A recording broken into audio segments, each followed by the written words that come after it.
जैसन लागेलू, महकत गुलाब के बहार जैसन लागेलू।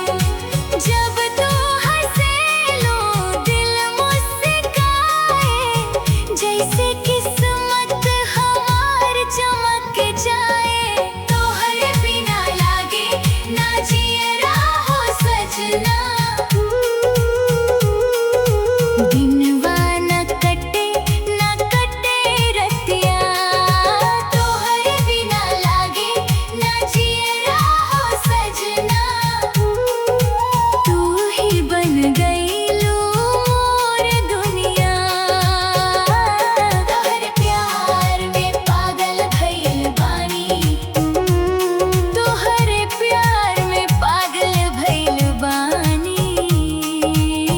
तू ही बन गईलू मोर दुनिया, तू ही बन गईलू मोर दुनिया।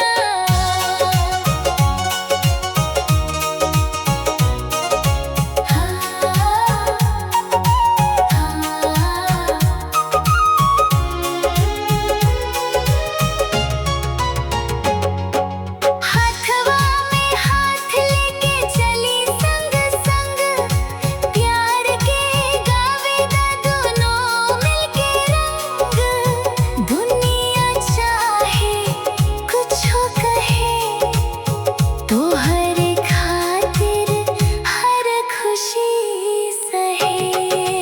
नदिया के धारा पवन की रफ्तार, उससे अधिक बा हमार प्यार। दिलवा के हर धड़कन कहेला, तोहरा बिना कुछो ना भाएला।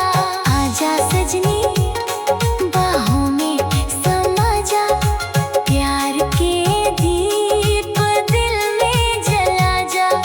साथ तोहार मिल जाब बस, जीवन के हर सपना सजा जा।